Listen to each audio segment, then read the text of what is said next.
Angel health கேருக்கு வணக்கம். நான் உங்கள் அன்பு சோனா ஹரிதாஸ். நோயே வரக்கூடாது, நோய் வந்துருச்சு என்ன செய்யலாம், உடல்ல கழிவுகள் தேங்கி இருக்கு என்ன செய்யலாம், இது எல்லாத்துக்கும் அற்புதமான ஒரு மாமருந்து உங்களுக்கு வெளிப்படையா சொல்ல போறோம். ஸ்கிப் பண்ண பாருங்க, வாங்க வீடியோக்குள்ள போலாம். இப்போ இந்த ஜீவ குளிகை எதனால் தயாரிக்கப்பட்டது அப்படின்னு சொன்னா, நிறைய மூலிகைகளால் தயாரிக்கப்பட்ட ஒரு பாம்பெரும் மருந்து. இந்த மாபெரும் மருந்தை எப்படி எடுக்கலாம் அப்படின்றத நான் உங்களுக்கு சொல்ல போறேன். தயாரித்தவர் யார் அப்படின்னு சொன்னா, மதிப்புக்குரிய எங்களுடைய ஆசான் சின்னாலப்பட்டி சிவமுருகேசன் ஐயா. இவர் ஒரு பாரம்பரிய சித்த வைத்தியர்.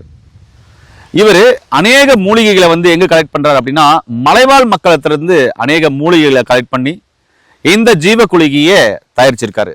இந்த ஜீவ குளிகை அவர்கிட்ட இருந்து நிறைய பேசி நான் ரெஃபர் பண்ணும்போது அவங்க உடல் ஏற்படக்கூடிய மாற்றங்களை பத்தி சொல்லனா உண்மையா ஒரு நாள் போதாதுன்னு தான் சொல்ல முடியும். ஒரு ஜீவ குளிகை ஒரு 2 டேப்லெட் அப்படி என்ன வேலை செய்யும் அப்படின்னா, நீங்க அந்த மாத்திரையை போட்ட உடனே எல்லாரும் லூஸ் மோஷன் போங்க இல்லையா, அது மாதிரி மட்டும் செய்யாது. நாடி நரம்புகள் இருக்கிற அனைத்து கழிவுகளையும் வெளியேற்றும். இதை சாப்பிடும் போது நிறைய பேருக்கு கெட்ட கொழுப்பு கரைஞ்சி போறத நிறைய பேருக்கு பார்த்துருக்கோம். ஹார்ட்ல பிளாக் இருக்குன்றவங்களுக்கும் இது துணை மருந்து அற்புதமா வேலை செய்யுது. அதோடு சேர்த்து சித்த மருத்துவத்தில் நிறைய மருந்துகள் நீங்க கொடுக்கலாம். சொல்லப்போனா 6 வயசுக்கு மேற்பட்டவர்கள், 70 வயசுக்கு உட்பட்டவர்கள் இந்த ஜீவ குளிகையே மருத்துவரின் ஆலோசனைப்படியோ இல்ல வைத்தியரின் ஆலோசனைப்படி நீங்க எடுக்கும்போது உடல்ல இருக்கிற அனைத்து கழிவுகளும் வெளியேறும். மலச்சிக்கல் உள்ளவங்களுக்கு இது அற்புதமான மாமருந்து. இது நிறைய பேருக்கு கொடுத்த அனுபவம் உண்டு. அதுல ஒருடைய அனுபவம் மட்டும் சொல்றேன். ஒரு காவல்துறை அதிகாரி, அவருக்கு ஏறத்தாழ பாத்தீங்கன்னா, ஐயா நீங்க பேதி குடிச்சு எத்தனை வருஷம் ஆகுது அப்படின்னு சொல்லிட்டு நாடி பிடிச்சு பார்த்து சொன்னோம். உங்க உடம்புல கழிவுகள் இருக்குது, அது வேற ஃபேட்டி லிவர் இருக்குது, அறமா பாத்தீங்கன்னாக்கா டீஜல் அதிகமா இருக்கு, உங்களுக்கு பைனல்கள் பிரச்சனை அப்படின்னு சொல்லிட்டு சுகர் இருக்கு, பிபி இருக்குன்னு சொல்லும்போது அந்த காவல்துறை அதிகாரி சொன்னாரு, நான் இது மாதிரி பேதி குடிச்சு எத்தனை வருஷம் தான் ஆகுதுன்னா, இருக்கும் தம்பி ஒரு 20-25 வருஷம் இருக்கும் அப்படின்னாரு. ஐயா நான் ஒரு 2 பேதிக்கு மாத்திரை கொடுக்குறேன், அது ஒரு ஜீவ குளிகை 2 கொடுக்குறேன், எடுக்கிறீங்களா அப்படின்னு சொல்லி கேட்கும்போது, எடுக்கிறேன், ஆனா நான் எனக்கு தான் பேதியே போகாது, எனக்கு மாத்திரை எல்லாம் போட்டாலாம் செட் ஆகாது, போதல அதெல்லாம் போய் எவ்வளவு நாள் ஆச்சு, அப்படியெல்லாம் பேதிக்கு நான் சாப்பிட்டதே இல்லை, நார்மலா போறேன் அப்படின்னு. அப்ப ஆக்சுவலா அவருக்கு 4 மாத்திரை கொடுத்து அனுப்பிச்சேன். அவருக்கு கல்குடல், பிஞ்சு குடல் உள்ளவங்களுக்கு 2 மாத்திரை போதும், கல்குடல் உள்ளவங்களுக்கு 3 மாத்திரை எடுக்கணும். அப்போ ஒரு 4 மாத்திரை கொடுத்து அனுப்பிச்சேன். அவர் அதிகம் சொன்னாரு, இது எனக்கு பத்தாதே அப்படின்னாரு. ஐயா இதுவே எனக்கு கண்டிப்பா வேலை செய்யும், ஃபர்ஸ்ட் 2 மாத்திரை போடுங்க. ஏன்னா அவருடைய உடம்பு கல்குடலா பிஞ்சு குடலா நமக்கு தெரியாதுல்ல, பூக்குடலா அப்படின்னு தெரியாதுல்ல, அதனால 2 மாத்திரை போட்டாரு. மதியம் சாப்பிட்ட உடனே நீங்க போடுங்கன்னு சொல்லியாச்சு. ஒருத்தருக்கும் அனுபவங்கள், அதாவது அந்த அனுபவம்ன்றா காலையா மாலையா மதியமானது மாறுன்னு சொல்ல வரேன். அது மதியமா ரெஸ்ட்ல பையனா, நீங்க மதியம் சாப்பிட்டு 2 மணி நேரம் கழிச்சு இதை சுடுதண்ணில் 2 மாத்திரை போடுங்க அப்படின்னு சொல்லும்போது விதவிதப்பான சொல்லி 2 மாத்திரை போட்டாரு. இப்ப எப்படியா இருக்கு அப்படின்னு, ஒண்ணுமே தெரியலைங்க தம்பி அப்படின்னாரு. சரி ஓகே இன்னொரு மாத்திரை போடுங்க அப்படின்னு. சரி 1 போட்டாரு. திருப்பியும் ஒரு 1 மணி நேரம் கழிச்சு, ஐயா இப்ப எப்படி இருக்குனாரு. ஒண்ணுமே தெரியல தம்பி, நான் தான் சொன்னல நம்மள ஸ்ட்ராங் பாடினாரு. ஓகேங்கய்யா இன்னொன்னு சேர்த்து போட்டுருங்க அப்படின்னு. ஏங்க இது அவருடைய உடல் வாக்காக சொன்னது, இது எல்லாருமே இப்படி எடுத்துக்க கூடாது சரிங்களா. வயசு உள்ளவங்க இருக்காங்க, 6 வயசு மேல உள்ளவங்க ஒரு 12 வயசு வரையும் 1/4 மாத்திரை கொடுக்கணும். அந்த 1/4 மாத்திரையும் பார்த்தீங்கன்னா இஞ்சி சாறு, அதுக்கப்புறம் பூண்டு சாறு, தேன் கலந்து கொடுக்கணும் சரிங்களா. அதுக்கப்புறம் 12 வயசுக்கு மேல இருந்து 18 வயசுக்குள்ள இருக்கிறவங்களுக்கு 1/2 மாத்திரை கொடுக்கணும். 18 வயசு மேல இருக்கிறவங்களுக்கு 1 மாத்திரை கொடுக்கணும். அதே மாதிரி 30-35 வயசுக்குள்ளவங்களுக்கு 2 மாத்திரை கொடுக்கணும். 70 வயசு உள்ள இருக்கிறவங்க கம்பல்சரி 2 மாத்திரை எடுக்கலாம். இப்படி அனுபவங்கள் இருக்கு. எடுத்த உடனே ஒன்றாவும் கொடுத்துடக்கூடாது, டோசேஜ் அதிகமாயிடும். அவரும் 4 மாத்திரை போடுங்கய்யா அப்படின்னு போது 4 மாத்திரை போட்டார். இப்ப எப்படியா இருக்கு அப்படின்னு 1 மணி நேரம் கழிச்சு அப்புறம், இல்லையா ஒன்றும் பெருசா தெரியல அப்படின்னாரு. அதுக்கப்புறம் இது வேலை செய்ய ஆரம்பிக்குது. 4 மாத்திரை போட்டு அவருக்கே கேட்டுச்சு பாத்துக்கோங்க. ஃபர்ஸ்ட் இது வயிறு வலிச்சுதான் போகும். மாத்திரை உள்ள போன உடனே அந்த இடத்துல மூலாதார சூடு இருக்கு இல்லையா, அதையும் சரி பண்ணிட்டு அந்த இடத்துல உஷ்ணத்தை உண்டாக்கி அங்க இருக்கிற கழிவுகள் எல்லாம் பாத்தீங்கன்னாக்கா கரைச்சி வெளியே கொண்டு வரும். அப்ப என்ன ஆகும் அப்படின்னா, அவங்களுடைய சிறுங்குடல், பெருங்குடல், மலவாய், ஆசனவாய் இங்க இருக்கிற அனைத்து கழிவுகளையும் உருக்கி வெளியே கொண்டு போகும். அதே மாதிரி இறைப்பையும் அற்புதமா வச்சுக்கும். கழிவுகள் வெளியேறிச்சுனாவே எந்த பிரச்சனையும் வராது. இது எல்லாத்தையும் பார்த்தீங்கன்னா இந்த மருந்து செஞ்சோம். அதுக்கப்புறம் அந்த காவல்துறை அதிகாரி மேட்டருக்கு வந்துடுறேன். அந்த ஐயா கிட்ட திரும்பி ஃபோன் பண்ணி கேட்டேன், ஐயா லைட்டாக வயிறு வலிக்குது அப்படின்னாங்க.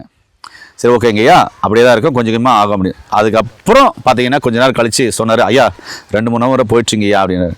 சரிங்க ஐயா டயர்டாக ஏதாவது ஃபீல் பண்ணுறீங்களா அப்படின் போது, அப்படியெல்லாம் ஒன்றும் இல்லையே அப்படின்னாரு. எதுக்கும் ஐயா மோரை தனியாக உப்பு போட்டு கலந்து வச்சுக்கோங்க சரிங்களா. அதே மாதிரி வசம்பு இருக்கு இல்லையா, அந்த வசம்பை விளக்குல, அகல் விளக்குல, அதாவது நல்லெண்ணெய் ஊற்றி சாமி படத்தான விளக்கறி விடும்ல, வசம்ப சுட்டு அந்த சாபனை கொஞ்சம் சுரண்டி ஒரு இவ்வளோ வச்சுக்கோங்க, இவ்வளோ வச்சு தேன் வச்சுக்கோங்க, அதுவும் ரெடியா அப்படின்வாங்க. அப்படின்னு சொன்னேன். ஓகேங்கய்யா அப்படின்ட்டாங்க. இன்னொரு பக்கம் பார்த்தீங்கன்னாக்கா லெமனையும் உப்பையும் நாட்டு சக்கரையும் போட்டு கலந்து வச்சுக்கோங்க. இது மூணையும் சொல்லியாச்சு. ஏன்னா உடம்பு வந்து நீர் பற்றாக்குறையே ஆயிடக்கூடாது. அதுக்கப்புறம் பார்த்தீங்கன்னாக்கா திரும்பி ஃபோன் பண்ணுறோம், ஐயா ஒரு 7-8 முறை போயிடுச்சு, இப்போ என்ன பண்ணுறது, கொஞ்சம் டயர்டாக இருக்குது. நாங்கள் அப்போ சொன்னேன், ஐயா அந்த வசம்பையும், அதான் வசம்பு பொடி இருக்குல்ல இந்த தீயில கறக்குனது, அதையும் தேனையும் மிக்ஸ் பண்ணி இப்படி நக்கி சாப்பிட்டுக்கோங்கன்னு. சாப்பிட்டு கொஞ்சமாக பச்சை தண்ணி குடிச்சுக்கோங்க. குடித்த உடனே ஒரு 1/2 hour கழிச்சு பண்ணேன், ஐயா இப்போ எப்படி இருக்கு ஐயா? இல்லைங்க ஐயா தாறுமாறாக போகுது, பயங்கர ஸ்மெல்லு, பாத்ரூம்லேயே அவ்வளோ ஸ்மெல் இருக்கு, அவ்வளோ கழிவு என் உடம்புல இருந்துச்சு ஐயா, என்னால் ஒன்றுமே முடியல, அந்த ஸ்மெல்லு என்னால் தாங்க முடியலன்றாரு. இப்போ அவ்வளோ கழிவுகள் பார்த்தீங்கன்னா உடம்புல ஸ்டோரேஜ் ஆகிருக்கு. ஐயா கொழுப்பாக போதுங்க ஐயா, அப்படி மிதக்குது ஐயா, என்னென்னமோ ஐயா, மஞ்சள் மஞ்சளாக போகுது, பச்சை பச்சையாக போகுது, கருப்பு கருப்பாக போகுதுன்றாரு, கலராக சொல்கிறாரு. இதெல்லாம் அவர் உடம்புல இருந்து அவ்வளோ கழிவுகள். அப்போது அவர் சொல்லும்போது சொன்னேன், சரி ஓகே இப்போ மோர் குடிங்க. ஐயா ரொம்ப டயர்டாக இருக்குதுண்ணே. அப்போ சொன்னேன், அந்த லெமனு உப்பு அதுக்கப்புறம் பார்த்தீங்கன்னா நாட்டு சக்கரை போல அதை குடிங்க அப்படின்னு சொல்லிட்டு மருத்துவ ஆலோசனை ஒரு முறை எடுத்தால் போதும். சரியா எடுத்தார். அவர் சொன்னார், ஐயா ஒரு 10-15 முறைக்கு மேலே போச்சுங்கய்யா, இப்போ ஸ்டாப் பண்ணலாமா? ஆல்ரெடி ஸ்டாப் பண்ணியாச்சு. அப்புறமா நார்மல் ஆகிட்டாரு. அன்னைக்கு பார்த்தீங்கன்னாக்க ரொம்ப காரம் இல்லாத உணவாக நார்மலாக மோர் சாதம் தயிர் சாதம் மட்டும் சாப்பிட சொல்லிச்சு. அடுத்த நாள் அவர் வந்து கிளினிக் வந்து சொன்னார், வந்தவுடனே கை கொடுத்தாரு, என்னங்கய்யா அப்படின்னு. என்னுடைய லைஃப்லே இப்படி என் உடம்புல கழிவு இருக்குன்னு எனக்கு தெரியாது, இப்படி கழிவுகள் வெளியேறிச்சுன்றது பார்த்து ரொம்ப சந்தோஷம் ஐயா. இப்போ என்னமோ உடம்பெல்லாம் ஃப்ரீயான மாதிரி இருக்குது. எனக்கு பேக் பெயின் ரொம்ப நாளாக இருக்கும், காரில் ட்ராவல் பண்ணுறது, 2 வீலர் ட்ராவல் பண்ணுறது, அங்கங்கே சுற்றுறது, அந்த பெயின் சுத்தமாக இல்லை. ஒரே நாளில் அந்த பெயின் சுத்தமாக இல்லை. அதே மாதிரி ரொம்ப ரிலீஃபாக இருக்குது, நல்லா பசிக்குது, நைட்டு நல்லா தூங்கினேன், ரொம்ப நாளாச்சுயா நான் இது மாதிரி தூங்கி அப்படின்னு சொன்னார். அதனால் யாரோட உடம்புக்கு என்ன பிரச்சனையோ அதுக்கு தகுந்த மாதிரி நம்ம சாப்பிட்டோம்னா அற்புதமாக இருக்கும். அது கிடைக்கலன்ற போது இந்த ஜீவ குளிகை எல்லாத்துக்குமே சரியா இருக்குன்னு சொல்லுவேன். ஐயா இப்போ நீங்கள் பார்க்குறது தான் அகத்தியர் ஜீவ குளிகை அப்படின்ற ஒரு மாத்திரை. இது பித்தம் 40ஐயும் சூளை 18ஐயும் சரி பண்ணும். வயிற்று வலியினால மலக்கட்டு பிரச்சனை, அதாவது மலச்சிக்கல் இருக்குன்றது சரியா போகும். கால் தலை போன்ற இடத்துல பிடிப்புகள் ஏற்படுக்குது, மயக்கமா இருக்குது, எப்பவுமே தலை சுத்துற மாதிரியே இருக்குது, மார்பெல்லாம் வலிக்குது, நெஞ்செல்லாம் வலிக்குது அப்படின்றதுக்கு சரியா போகும். அதே மாதிரி பேரலைஸ் வந்தவங்களுக்கு மூட்டு வலி முதுகு வலி எல்லாம் இருக்குல்ல, அந்த பிரச்சனை உள்ளவங்களுக்கு இது துணை மருந்தா கொடுக்கும்போது பேரலைஸ் சம்பந்தமான பிரச்சனைகளையும் மேல மேல சரி பண்ணும், அந்த வலி சார்ந்த பிரச்சனைகளையும் சரி பண்ணும். அந்த பேரலைஸ் வந்தவங்களுக்கு வாதத்தினால அங்கங்க வீக்கமாயிரும். அதே மாதிரி கிட்னி ஒரு சிலருக்கு நல்லா இருக்கும், ஆனா கால் வீங்கும். எதுக்காக கால் வீங்குது தெரியாது. கேட்டாக்க கெட்ட நீர் கோத்து இருக்குன்னு. அந்த உடல் உள்ள எந்த இடத்துல கெட்ட நீர் இருந்தாலும் வெளியேற்றும். உடல் பருமன் உள்ள அனைத்து வகையான நோய்களையும் தீர்க்கும். என்னன்னா ஃபேட்டி லிவர், அப்புறமா டீஜல் அதிகமா இருக்கிறது, பித்தம் சார்ந்த பிரச்சனை, பித்தத்தினால் ஏற்பட்ட கோளாறு, கெட்ட நீர் அதிகமா இருக்கிறது, இதெல்லாம் சரியா போகும். அதே மாதிரி இது வேற என்ன செய்யும் அப்படின்னு சொன்னா கை கால் பிடிப்பு போன்ற பிரச்சனைகளை எடுத்து விட்டுரும். நுரையீரல இருக்கிற கெட்டி சளின்னு சொல்லுவாங்க, கட்டி இருக்குது, சளி இருமுனா கூட வெளியே வரமாட்டாங்கல்ல, அப்படிப்பட்ட சளியை வந்து கரைச்சி வெளியேற்றும். அதே மாதிரி சோரியாசிஸ் போன்ற பிரச்சனை உள்ளவங்களுக்கு இந்த அரிப்பு தடிப்பு அது மாதிரியான பிரச்சனைகள் ஏற்படையில, அப்படிப்பட்ட பிரச்சனைகளை வந்து இது சரி பண்ணும். எதுக்காக அரிப்பு தடிப்பு வருதுன்னே தெரியாது. அப்படிப்பட்ட ஒரு அற்புதமான மாமருந்து தான் பார்த்தீங்கன்னாக்க இந்த ஜீவ குளிகை. அற்புதமான மாமருந்து. இது வந்து பார்த்தீங்கன்னாக்க 2 மாத்திரை எடுத்துக்கலாம். இது அதாவது பூக்குடல் உள்ளவங்க, அதுவே கல்குடல் உள்ளவங்க 3 மாத்திரை எடுக்கலாம். 6 வயசுலேருந்து 12 வயசுக்குள்ள இருக்கிறவங்க இதை உடைச்சி 4 பிரித்து 1 பங்கா கொடுக்கணும். இஞ்சி சாறு இல்லைன்னா பூண்டு சாறு, அதுக்கப்புறம் தேன், இது 3ஐயும் கலந்து கொடுக்கணும். 12 வயசுலேருந்து 18 வயசு உள்ளவர்களுக்கு இதை உடைச்சி தூள் பண்ணி பாதியாக கொடுக்கணும். அதுக்கு மேலே இருக்கிறவங்களுக்கு 2 மாத்திரை, 70 வயசு உள்ளவங்களுக்கு 2 மாத்திரை, கல்குடல் இருக்கிறவங்க 3 மாத்திரை. இதுதான் முறை. இப்போ இன்னும் நிறைய விஷயங்களை பற்றி இதில் நான் பேச போகிறேன். இதுதான் ஜீவ குளிகை. இது தாராளமாக நீங்கள் எடுக்கலாம். நண்பர்களே, ஜீவ குளிகை எப்படியெல்லாம் சாப்பிடணும், யாரெல்லாம் சாப்பிடணும், என்ன அனுபவத்தை சாப்பிடணும், இது சாப்பிடும்போது என்னென்ன பிரச்சனைகள் சரியாகும்ன்றதை சொல்லிட்டேன். அதோட அடிஷனலாக என்னுடைய கருத்தை இங்கே நான் தனிப்பட்ட முறையில் பதிவு செய்ய ஆசைப்படுறேன். நிறைய சித்த வைத்தியர்கள் இருக்கீங்க, பாரம்பரிய வைத்தியர்கள் இருக்கீங்க, சித்தா டாக்டர்ஸ் இருக்கீங்க. இது மாதிரியான நல்ல நல்ல மருந்துகளை வந்து நீங்கள் கண்டிப்பாக பேஷண்ட்டுக்கு ரெஃபர் பண்ணலாம். அளவு சொல்லிட்டேன். அதாவது நல்லா புரிஞ்சுக்கங்க, ஒரு மருந்து ரெஃபர் பண்ணி அந்த மருந்து வேலை செய்யறதுனா சக்சஸ் ஆகுதுன்னு அர்த்தம். இது விலையும் ரொம்ப அதிகமா இல்லையே. ஏங்க ஒரு ஜூஸ் குடிக்கிற விலைங்க, இல்ல ஒரு சாப்பிட்ற விலை, இல்ல ஒரு பிரியாணி சாப்பிட்ற விலைன்னு வச்சுக்கோங்க, ஒரு 4 மாத்திரை 5 மாத்திரை அவ்வளவுதான் வரும். அப்படின்ற போது தாராளமா வாங்கிக்கலாமேன்ற, வாங்கி சாப்பிட்டு பாருங்க. நோய் நொடி இல்லாம ஆரோக்கியமா வாழ்றதுக்கு முதல் உடம்புல தர கழிவுகள் எல்லாம் வெளியேறணுங்க. அதுக்கப்புறம் சித்த மருத்துவத்துல மருந்துகள் கொடுத்தா அற்புதமா வேலை செய்யும். அந்த காலத்துல எல்லாம் அப்படிதான் சித்தர்கள் முறை கொண்டு பண்ணாங்க. ஃபர்ஸ்ட் உடல்ல இருக்கிற கழிவுகளை வெளியேற்றுவாங்க.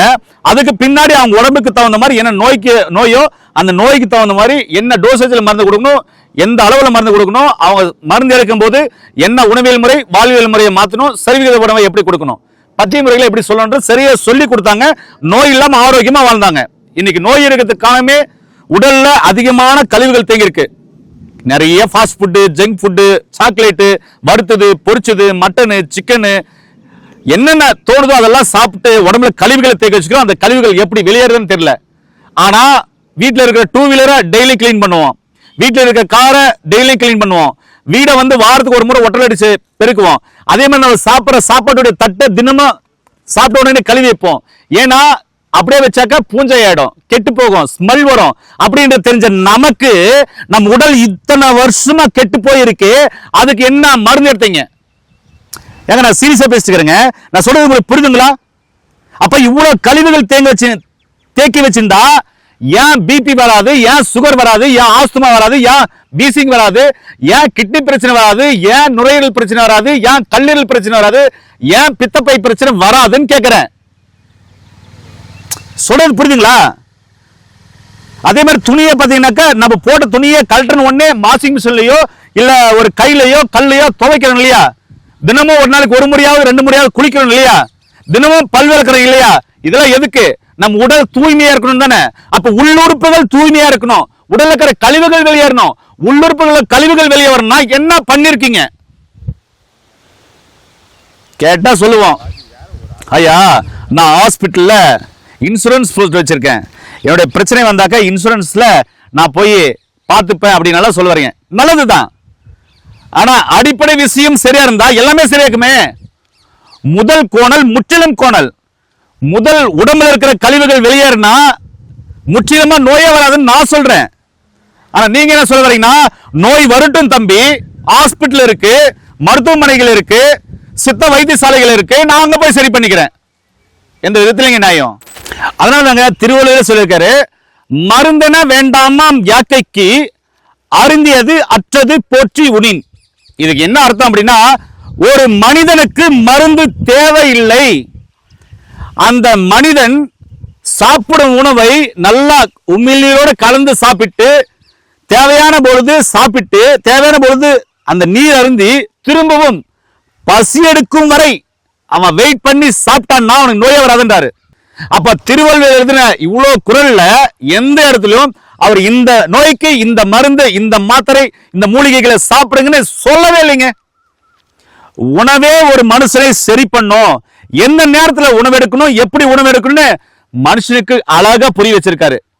அந்த குரலை தான் இப்போ உங்களுக்கு ஞாபகப்படுத்துறேன். ஏன்னா நமக்கு எப்படி தூங்கணும்னு தெரியல, எப்படி சாப்பிடணும்னு தெரியல, எப்படி தண்ணி குடிக்கணும்னு தெரியல, சொல்ல போனா எப்படி வாழணும்னு தெரியல. இதனாலதான் நல்லாவே இல்லை. நான் சொல்றது புரியுதுங்களா? அதனால இனிமே நோய் வந்துருச்சுன்னா ஒரு சித்தா டாக்டர் கிட்ட போறீங்கன்னா அவர் எப்பவுமே ரெஃபர் பண்றது என்னன்னா, அதிகப்படியான நோய் இருக்கு, படுத்த படுக்கையா இருக்காங்கன்னா அவங்களுக்கு இது கொடுக்க முடியாது. மற்ற எல்லாருக்குமே உடல் கழிவுகளை வெளியேற்றிவிட்டு மருந்து சாப்பிடுவது ஆள சிறந்ததுன்றத இந்த இடத்துல ஆணித்தனமா பதிவு செய்ய ஆசைப்படுறேங்க. எக்ஸ்ட்ரா ஒரு வார்த்தை என்னன்னா, ஒரு மனுஷனுக்கு நோயே வரக்கூடாதுன்றீங்களா, மருந்து மாத்திரையே சாப்பிடக்கூடாதுன்றீங்களா? வாழ்வியல் முறை, உணவியல் முறை, செறிவிகித உணவை மாத்துங்க, நோய் நொடி இல்லாம ஆரோக்கியமா வாழ முடியும். இதை நிறைய வீடியோவில் சொல்லியிருக்கேன். அந்த வீடியோவை தேடி பிடிச்சி கண்டிப்பா பார்த்து பயனடைங்க. மீண்டும் இன்னொரு அருமையான பதிவில் உங்களை சந்திக்கும் வரை உங்களுக்கு விடைபெறும் குடும்பத்தில் ஒருவனாக உங்கள் அன்பு சொன்ன ஹரிதாஸ். நன்றி, வணக்கம்.